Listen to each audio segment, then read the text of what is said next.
You think becoming a fighter pilot is about flying jets. It's not. Not really. The flying part is maybe 10% of what you'll actually do.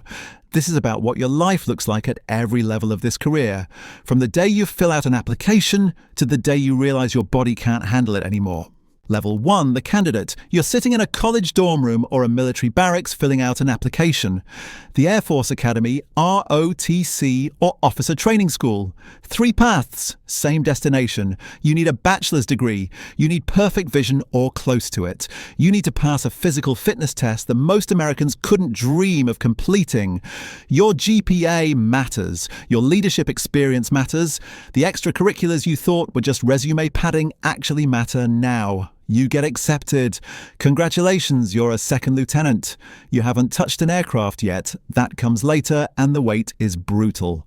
1 to 2 years of administrative processing, medical evaluations, security clearances. You're in the military now, getting paid around $75,000 a year, but you're not flying. You're waiting. Then the call comes. You're selected for Undergraduate Pilot Training. Level 2, the student pilot. They send you to Pueblo, Colorado for initial flying training. If you've never flown before, or if it's been more than 5 years since your last flight, this isn't Top Gun. This is learning whether you can handle the basic physics of keeping an aircraft in the sky without panicking or vomiting or both. Some people wash out here. They thought they wanted this until they experienced it. You pass. Next stop is UPT, Undergraduate Pilot Training. And this is where the Air Force invests millions of dollars into teaching you how to fly the T-6A Texan II. Academic courses fill your mornings. Flight training fills your afternoons. You study aerodynamics, weather patterns, navigation, emergency procedures. You memorize checklists until you can recite them backward in your sleep. You will be tested on all of it, repeatedly, and failure means you're done. The training splits after UPT graduation. Transport and tanker pilots go one direction in the T-1A Jayhawk. You go the other direction in the T-38C Talon because you've been selected for fighters. This is the first time you feel it. That separation between you and everyone else who flies. Fighter pilots are different. The training is different. The expectations are astronomically different. MERF, 8 weeks of Introduction to Fighter Fundamentals. IFF. You learn basic fighter maneuvering, tactics, how to think in 3 dimensions while pulling Gs that make your vision tunnel and your body feel like it weighs 1,000 pounds. Your instructors are former fighter pilots who've seen combat, and they don't care about your feelings. They care about whether you'll get someone killed when this becomes real. Then comes your formal training unit, where you finally learn to fly your actual assigned aircraft. F-16, F-15, F-22, F-35. Whatever the Air Force decided you're worth. The location depends on the jet. The duration varies, the intensity never decreases. 3 years of formal military training from selection to this point, and you're exhausted. Your relationships are strained. Your body hurts in ways you didn't know were possible. You've invested everything into this. You graduate, you get your wings. You are now a pilot, but you're not a fighter pilot yet. Not really. Level 3, the wingman. You show up at your operational squadron as a brand new second lieutenant, with wings on your chest and absolutely no idea what you're doing. The other pilots can smell it on you. You're fresh, you're inexperienced. You're about to learn what this job actually is. Your title is wingman. Your job is to fly off the right wing of the flight lead and protect them by watching their back. Simple concept, impossible execution. You have to maintain formation while scanning for threats, which means looking forward to stay with your lead and looking behind to catch anything coming. These tasks are mutually exclusive. You do both anyway. When you're not flying, you're in the vault. High security rooms filled with classified documents covering systems, weapons, enemy threats, tactics. You study for months knowing you'll never cover everything, yet you're expected to know all of it during training flights. The pressure is constant. The learning curve is vertical. Your day starts before sunrise. Mission planning, briefings, studying. The brief begins 2.5 hours before takeoff and takes an hour to complete. Every pilot needs to be on the same page because mistakes at 500 knots don't give you time to figure things out. 90% of being a fighter pilot is preparation. The flying is just where you prove whether you learned anything. You fly 5 to 8 times per month, about 110 hours annually. Between flights, you're preparing for the next one or debriefing the last one. When you're not doing that, you're in the gym, maintaining the physical conditioning required to handle the Gs, or you're cleaning the squadron bar, or you're mopping floors. New guys do the work nobody else wants to do. This is how it's always been.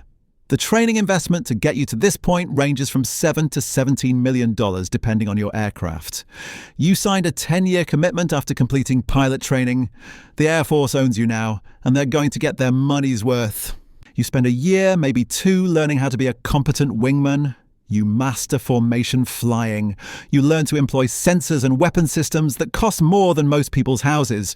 You make mistakes, and your flight leads debrief every single one of them in excruciating detail. Aviation runs on street cred, and everyone sees your performance. There's nowhere to hide in a 2-ship formation. Word gets around fast, then something changes. You stop making the basic mistakes. Your situational awareness improves. You anticipate problems before they happen. Your flight leads start trusting you with more responsibility. They offer you flight lead upgrade. Level 4 is where your real career begins and where most pilots discover whether they actually have what it takes. Level 4, the flight lead. Flight lead upgrade changes everything. You're no longer just following someone else's decisions. You're making them. 2 aircraft, 2 lives, 1 mission, and you're in charge of all of it. The program is called 2FLUG, 2 Ship Flight Lead Upgrade, and it will define your reputation in the squadron. Every training event requires massive preparation. You brief the mission, lead the formation, make tactical decisions in real time, then debrief everything that went right and wrong. Your performance here creates your first impression as a potential career fighter pilot. Either you're someone who does whatever it takes to be ready and shines under pressure, or you're someone who struggles when the challenges get real. The studying intensifies beyond anything you experienced as a wingman. You're responsible for route planning, threat analysis, weapons employment, emergency procedures, and keeping your wingman alive. A flight lead who loses situational awareness doesn't just risk their own life, they risk everyone flying with them. 6 months after proving yourself in 2 ship operations, you might get selected for Element Lead Upgrade. Now you're leading 2 aircraft in tactical scenarios where the complexity doubles. The briefings get longer, the decisions get harder, the consequences get bigger. Then comes Section Lead Upgrade, where a select few learn to command 4 aircraft. 4 fighters moving through contested airspace at 500 knots with threats coming from multiple directions. 4 pilots depending on your judgment when everything goes wrong and there's no time to think it through. If your progression ends at 4 ship flight lead, you've accomplished something most pilots never reach. The journey from second lieutenant to flight lead takes several years of continuous proving. You're now a captain, probably making around $120,000 a year with flight pay and allowances. You've moved from follower to leader, but the climb doesn't stop here. Level 5, the instructor pilot. Making IP is one of the highest honors in aviation. You're now authorized to fly with pilots who aren't qualified in the aircraft. You're signing for a multi-million-dollar weapon system and letting someone unqualified take the controls. The risk is enormous. The trust is absolute. IPS don't just fly, they develop curriculum, evaluate student progress, standardize training across the squadron, and maintain continuity of the program. You're responsible for documenting every trainee's performance and making the call when someone isn't good enough to continue. That decision ends careers. You make it anyway because safety and standards matter more than feelings. To become an IP, you need hundreds of flight hours, years of experience, and at least 50 hours of prior instruction time. There's an age limit too. The Air Force wants instructors who still have enough time left to make the investment worthwhile, but aren't so set in their ways that they can't adapt to new tactics. Your responsibility shifts from personal performance to squadron capability. Every new pilot who arrives is your problem now. You're mentoring them, correcting them, pushing them through the programs, and ensuring they're progressing satisfactorily. The squadron's readiness depends on instructors like you maintaining standards while developing the next generation. You have 1,000 flight hours now, maybe more. You've seen pilots wash out, seen others excel, and learned to tell the difference early. The job becomes less about proving yourself and more about building others. Level 6. Weapons School. This isn't an upgrade. This is the PhD of Tactical Aviation. 6 months at the United States Air Force Weapons School, covering a syllabus so demanding that most pilots never attempt it. Getting selected is brutal. You compete against the best instructor pilots at your base for a wing commander recommendation. Then you're compared against all the other applicants from your aircraft type across the entire Air Force. Acceptance rates are low. Only the top performers even get considered.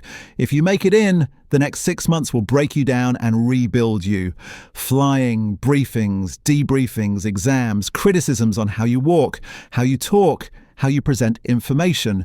They're not just teaching you tactics, they're teaching you how to think at a level most fighter pilots never reach. Weapons officers are the PhD-level subject matter experts who keep squadrons at the cutting edge. They have overall responsibility for weapons and tactics guidance at the unit level. They're the standard everyone else measures themselves against. Graduates of weapons school, whether from the Air Force program or the Navy's Top Gun, are world-renowned for their tactical ability and knowledge. Every 6 months, approximately 150 weapons officers and enlisted tacticians graduate. You might be one of them. You'll return to your squadron as the chief instructor with a special career track from that point forward. Your job is simple in concept, impossible in execution. Keep your unit sharper than the enemy. Level 7. Mission Commander. If leading a 4-ship was demanding, this will redefine what you thought pressure meant. You're now in charge of entire packages of air assets, multiple aircraft types, different services, various mission sets, all coordinated into one strike package. This is the person leading the push at red flag. This is who commands when real conflicts happen. You're integrating fighters, bombers, tankers, reconnaissance assets, electronic warfare platforms, and maybe space and cyber capabilities into a cohesive battle plan. Your day starts at 4:30 in the morning with mission coordination briefings, then squadron briefings, then flight lead briefings. Takeoff happens around 9 following a precise plan for rendezvous with various elements, air-to-air refueling, then into the area of operations. After landing comes the mission lead debrief, then the exercise debrief, then tasking for the next day, then planning that runs well into the night. You sleep when you can. You make decisions that affect hundreds of people and millions of dollars in assets. One mistake cascades through the entire operation. Level 8 Squadron Commander. You're a Lieutenant Colonel now. 05. Everyone calls you Colonel. You command somewhere between 18 and 24 aircraft and 300 personnel, pilots, maintainers, support staff, all under your authority. You're responsible for everything. Flying operations, maintenance, personnel issues, training, readiness, budget. The mission happens because you make it happen. Failures land on your desk. Successes get credited to your leadership. Your compensation is over $200,000 annually at this level. You've been in for 15, maybe 20 years. You've deployed multiple times. You've seen combat. You've lost people. You've made decisions in seconds that you'll think about for decades. You still fly, but not as much. Your primary job is leadership. Building the squadron, maintaining standards, developing the next generation of commanders. You're shaping the future of fighter aviation through the culture you create and the officers you mentor. This is where most fighter pilots end their careers. Squadron command is the pinnacle for the majority who make it this far. Some will go higher to group or wing command, but that's politics as much as flying. For most, commanding a fighter squadron represents the peak of everything they've worked toward. You've spent your entire adult life becoming one of the best pilots in the world. You've mastered a profession that demands perfection and punishes anything less. When you eventually retire, you'll walk away from the only identity you've known, carrying memories of missions that changed history in ways the public will never know. That's the life. Every level, every sacrifice, every decision that brought you here. The kid who filled out that application years ago wouldn't recognize who you've become. Maybe that was the point all along.